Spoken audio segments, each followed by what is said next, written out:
दोस्तों, जियोपॉलिटिक्स हर रोज और कॉम्प्लिकेटेड होती चली जा रही है। यूरोपियन यूनियन से एक बहुत बड़ा बयान आया है कि अब वॉशिंगटन के लिए यूरोपियन यूनियन जो है, अब वो सेंटर ऑफ ग्रेविटी शायद ना रह गया हो। ये बहुत बड़ा स्टेटमेंट है। तो आज हम डिस्कस करेंगे कि क्या क्या हो रहा है यूएस और यूरोपियन यूनियन के बीच में, और किस तरीके से भारत के लिए कनाडा और कनाडा के लिए भारत इतना अहम हो गया अचानक। दोस्तों, आज से 1 साल पहले कनाडा और भारत एक दूसरे से बात नहीं करते थे, इल्जाम तराशी हो रही थी। आज की तारीख में दोनों कह रहे हैं कि नहीं साहब, बड़ी बड़ी डील साइन करेंगे। ये चमत्कार हुआ कैसे? और ऐसे चमत्कारों के बारे में जानने के लिए दोस्तों, ये है the Chanakya diaries. This is India's finest magazine on geopolitics, foreign affairs and national security. इससे बेहतर मैगजीन आपको मिलेगी नहीं, जो डिफेंस के बारे में बात करती है, foreign affairs, geopolitics, national security के बारे में बात करती है।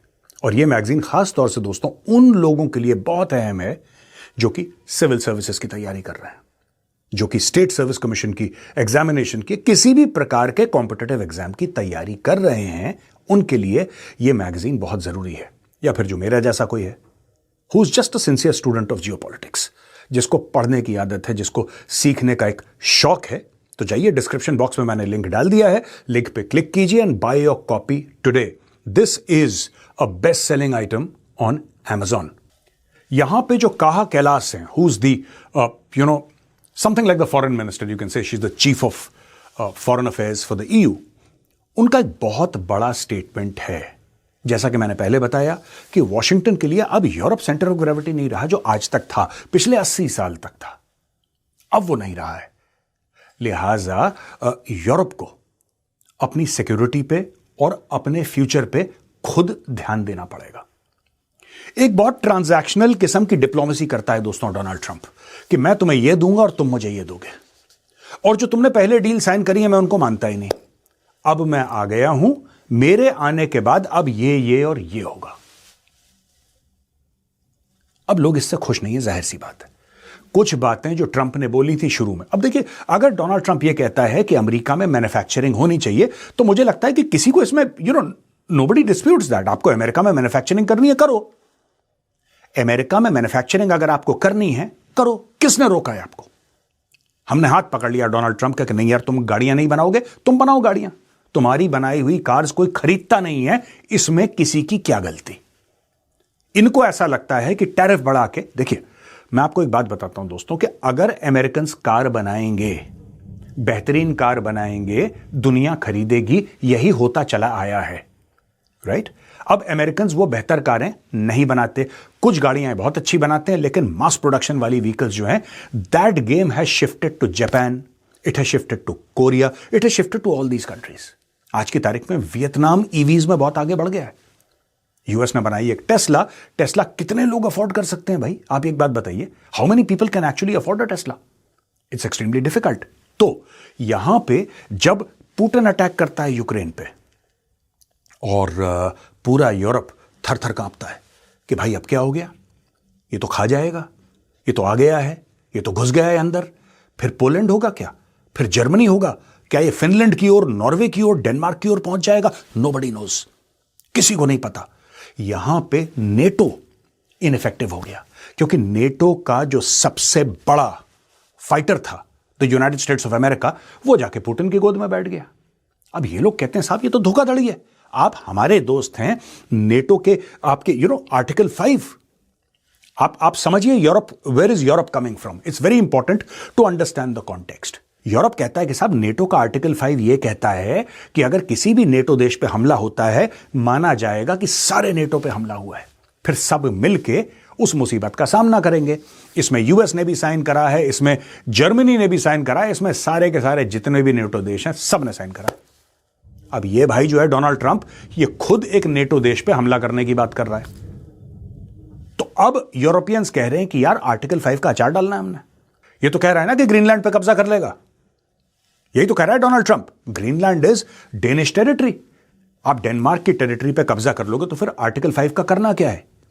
आज की तारीख में यूरोप को एक बात पता लग गई है कि साहब देखिए, साफ सीधी बात है, अगर कल आपके ऊपर खतरा आता है, रशिया से आए, चाइना से, कहीं से भी आए खतरा आपके ऊपर, तो एक बात का ध्यान रखना, अमेरिका आपके साथ नहीं है। You have to decide your own future.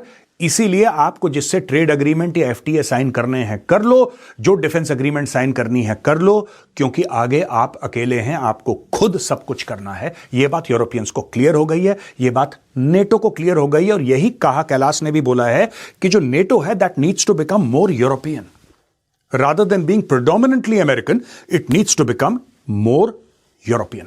यहां पे यूएस के ट्रेड रिप्रेजेंटेटिव जेमिसन ग्रीयर ने यह बोला है कि ये जो ईयू और इंडिया के बीच में डील हुई है उसमें भारत ने बहुत ज्यादा गेन कर लिया है, which may be true also, which may be true.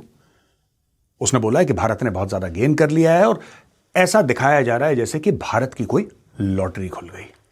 अब दोस्तों इशू यह है ना कि आप अपने दोस्तों को गालियां देंगे, आप उनको बिलिटिल करेंगे, आप उनकी बेइज्जतियां करेंगे सबके सामने, किसी को बोलेंगे कि तुम प्राइम मिनिस्टर नहीं, तुम तो मेरे ही देश के एक स्टेट के गवर्नर हो, आप उनसे माफिया मंगवाएंगे, आप उनको व्हाइट हाउस में बुला के जलील करेंगे।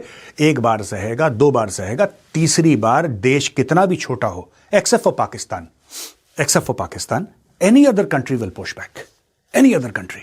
अब दोस्तों देखिए कनाडा के साथ क्या हुआ, very interesting case in point. अब आपको पता है कि मार्च में Mark Carney, prime minister of Canada, is coming to India. ये तो पता ही है सबको, ये हम कवर कर चुके हैं द चाणक्य डायलॉग्स में।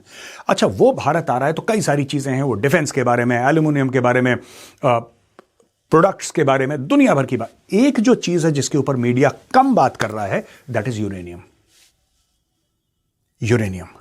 अब यहां पे देखिए, भरोसा देखिए, मैंने जैसे बोला ना आपको, ये दो देश आपस में बात करने को खुश नहीं थे। आज की तारीख में भारत कनाडा से कह रहा है कि तुम हमें यूरेनियम दो, और कनाडा कह रहा है डन। भारत को यूरेनियम क्यों चाहिए? दोस्तों ऐसा है कि भारत को अपना जो कार्बन फुटप्रिंट है वो कम करना है, भारत को फॉसिल फ्यूल्स पे जो भारत की ओवर रिलायंस है उसको कम करनी है।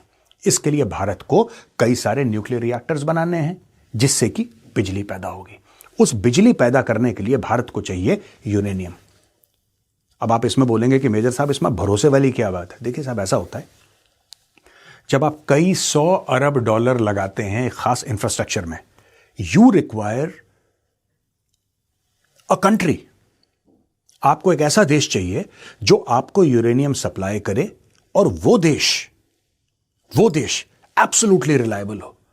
यानी कि अब भारत का यह कहना है और कई देशों का यह कहना है कि may be America is not reliable. Long term में आप फ्यूचर अमेरिका के साथ बांध नहीं सकते। मैंने आपको बोला था ना शुरू में, ट्रंप हैज ओवरप्लेड हिज हैंड। उसको ऐसा लगा कि वो जो करेगा लोग मान लेंगे क्योंकि वो अमेरिका का राष्ट्रपति है। अब ऐसा हुआ नहीं, तो भारत को क्लीन एनर्जी चाहिए। क्लीन एनर्जी के लिए भारत को यूरेनियम चाहिए। यूरेनियम है कनाडा के पास। 10 साल की डील साइन करने की बात चल रही है। उनका मंत्री था भारत में, हाल फिलहाल में गोवा में था। अब डोवाल साहब जा रहे हैं वहां पे, ये भी हमने कवर करा था। डोवाल साहब is going in the month of February, I think first और second week he will be in Ottawa.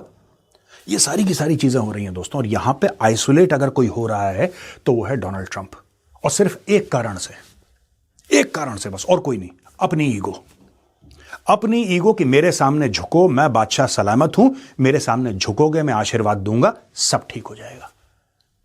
लेकिन लोगों ने अब ट्रंप के सामने छोड़ के पाकिस्तान और बाकी सब देशों ने ट्रंप के सामने झुकना बंद कर दिया।